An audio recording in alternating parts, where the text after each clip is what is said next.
बिस्मिल्लाहिर्रहमानिर्रहीम। अस्सलाम वालेकुम स्टूडेंट्स, आज हम एक्सरसाइज 1.3 का क्वेश्चन नंबर 3 से स्टार्ट करेंगे। क्वेश्चन नंबर 2 तक प्रीवियस लेक्चर में हमारा हो गया था, तो क्वेश्चन नंबर 3 देखें।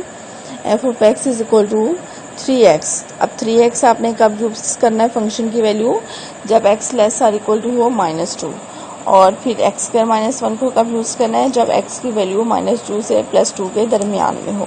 इसको कैसे रीड आउट करना है, -2 less than x less than 2। इसका मतलब है कि -2 और +2 के दरमियान x की वैल्यू लाई करती है, यानी मौजूद है। अब 3 कब यूज करना है, जब x greater or equal to हो 2 तब। ठीक है, अब इस क्वेश्चन के 2 पार्ट थे। बुक में गिवन है, कहा गया है कि इसकी कंटिन्यूटी चेक करें x इज इक्वल टू 2 पे और x इज इक्वल टू -2 पे। तो मैं इसमें पार्ट कर रही हूँ, x इज इक्वल टू -2 पे इसकी कंटिन्यूटी चेक करने लगी हूँ। Continuity x is equal to -2 पे। अब सबसे पहला हमने पार्ट कौन सा करना है इसमें, जब हम f ऑफ -2 निकालेंगे। f ऑफ -2 का मतलब फंक्शन कौन सा लेंगे, जिसमें इक्वालिटी का साइन होगा -2 के साथ। अब ये तीनों कंडीशन जरा चेक करें, कहाँ -2 के साथ इक्वालिटी का साइन है, ऊपर वाला पहला वाला 3x। तो हम ये वाला फंक्शन लेंगे। ठीक है स्टूडेंट्स, नेक्स्ट पेज पे चलते हैं। f of -2 equal to 3x, x की जगह आप -2 पुट करेंगे, आपके पास आंसर क्या आ जाएगा, -6।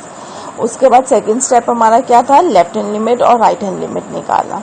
लेफ्ट हैंड लिमिट कैसे निकालनी है, -2 के ऊपर माइनस साइन। फिर बताती हूँ, इसका मतलब हरगिज नहीं कि -2 के साथ माइनस का साइन है, बल्कि इसका मतलब है लेफ्ट साइड ऑफ -2, यानी कि लेस देन -2। अब देखते हैं पीछे से कि लेस देन -2 के लिए कौन सा फंक्शन होगा। तो आप इसमें भी पहला आएगा, इसमें भी पहले वाला आएगा, x less or equal to -2। ठीक है, पहले वाला 3x, ये वाला आप लिख देंगे। ठीक है, x की जगह आप -2 लिखेंगे, आपके पास आंसर क्या आ जाएगा, -6। उसके बाद आप राइट हैंड लिमिट निकालेंगे। राइट हैंड लिमिट में कौन से वाला फंक्शन लिखना है, ग्रेटर आर इक्वल टू -2, यानी ग्रेटर देन -2 जिसमें यूज होगा। तो अब ये देखें, -2 और +2 के दरमियान कौन सा फंक्शन है, x स्क्वायर -1। तो अब ये वाला फंक्शन लिख देंगे, x की जगह -2 लिखेंगे, -2 का स्क्वायर 4 + 1 5। अब देखें, लेफ्ट हैंड लिमिट और राइट हैंड लिमिट के आंसर इक्वल नहीं है। इसका मतलब है फंक्शन की लिमिट एग्जिस्ट नहीं करती, तो इसका मतलब है कि फंक्शन डिसकंटिन्यूअस है at x is equal to -2। Question number 5 करेंगे स्टूडेंट्स। क्वेश्चन नंबर 5 है आपके पास, find values of m and n so that given function f is continuous at x is equal to 3। हमने m और n की value निकालनी है कि आपके पास ये जो फंक्शन है वो कंटिन्यूस हो eight x is equal to 3 पे, यानी कि हमारे पास गिवन है कि फंक्शन कंटिन्यूस है। इट मीन्स कि हमने इसकी कंटिन्यूटी को प्रूव नहीं करना। ठीक है, हमने m और n फाइंड आउट करना है। कंटिन्यूटी के बारे में कहा गया ये कंटिन्यूस है। ठीक है, तो हम स्टार्ट करते हैं इसका सोल्यूशन। सबसे पहले हम f ऑफ 3 इक्वल टू 3 पे देखें जरा स्टूडेंट्स, कौन सा फंक्शन आएगा, इक्वल टू 3 पे इक्वल टू 3 मिड वाला। ठीक है, क्या वैल्यू है इसकी, n। तो f ऑफ 3 का हमारे पास आंसर भी आ गया 3। उसके बाद हमने लेफ्ट हैंड लिमिट निकालनी है, लिमिट x अप्रोचेस टू 3 और 3 के ऊपर माइनस का साइन f ऑफ x। इसका मतलब है कौन सा फंक्शन लेंगे, लेस देन 3 वाला। लेस देन 3 पे कौन सा आएगा, mx। ठीक है, x की जगह आप 3 पुट करेंगे, आंसर क्या आ गया, 3m। नेक्स्ट पेज पे चलते हैं, राइट हैंड लिमिट निकालते हैं। लिमिट x अप्रोचेस टू 3 के ऊपर पॉजिटिव साइन, -2x + 9, x की जगह क्या पुट करेंगे, 3। अब ये -2x + 9 कहाँ से आया फंक्शन, देख लें स्टूडेंट्स, ग्रेटर देन 3 पे -2x + 9 ये वाला। ठीक है, अब आपने इसमें x की जगह लिमिट पुट कर दें, -2 × 3 + 9 -6 + 9 is equal to 3। Given function is continuous at x is equal to 3।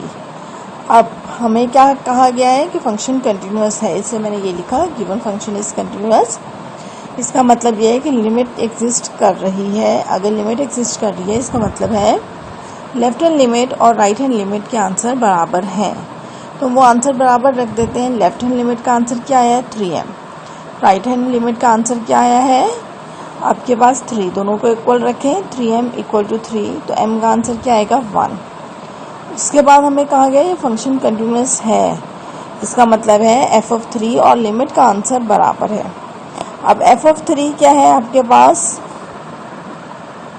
n, और लिमिट का आंसर क्या आया है 3, दोनों बराबर रखें तो n का आंसर क्या आ गया आपके पास 3।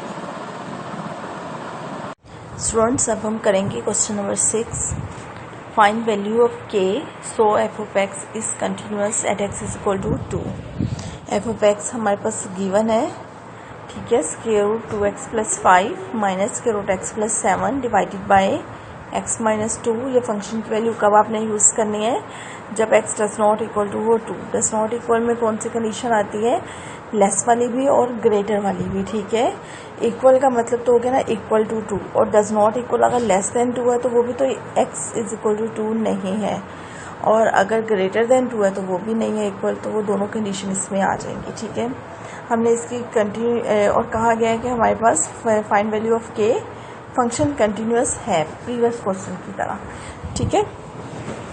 स्टार्ट करते हैं। Since f of x is continuous, ठीक है, अगर फंक्शन कंटिन्यूअस है तो हम कंटिन्यूटी की थर्ड कंडीशन यूज़ करते हैं, वो आपको याद होगी, limit x approaches to c f of x is equal to f of c, ठीक है। और मैंने कहा था c की वैल्यू वो होगी जो क्वेश्चन में गिवन होगी। यहाँ पे c की वैल्यू आपके पास क्या है 2, वो वाली वैल्यू लिखे हैं, तो limit x approaches to 2 f of x is equal to f of 2, ठीक है।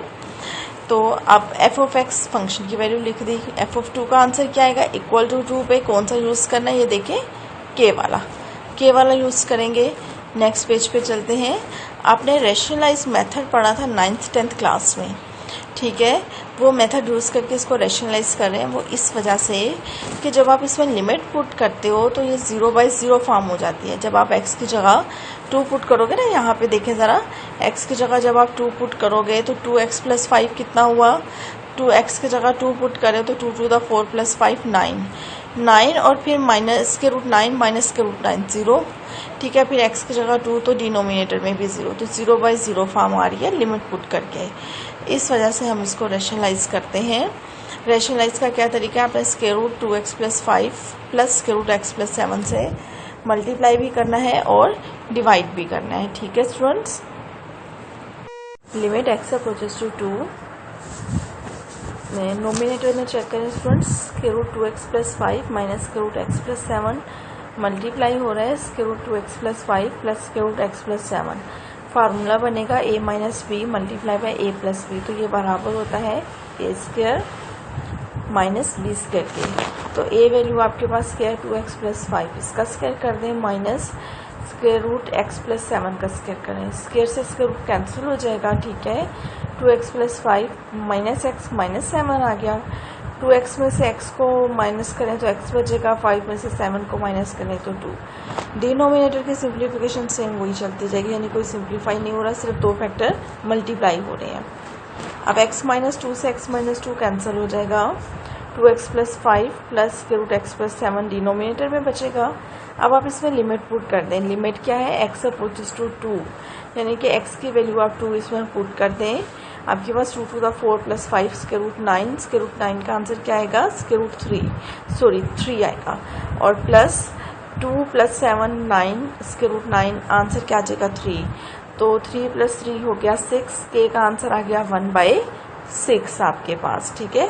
एक दफ़ा फिर देखें ये क्वेश्चन क्या था आपके पास, आपसे कहा गया था k की वैल्यू निकालो, फंक्शन कंटिन्यूअस है, इसलिए हमने इसकी डायरेक्ट कंटिन्यूटी की कंडीशन लगाई, limit x approaches to 2 f of x equal to f of 2, फिर f ऑफ x की वैल्यू पुट कर दी, f ऑफ 2 की वैल्यू पुट कर दी, ठीक है।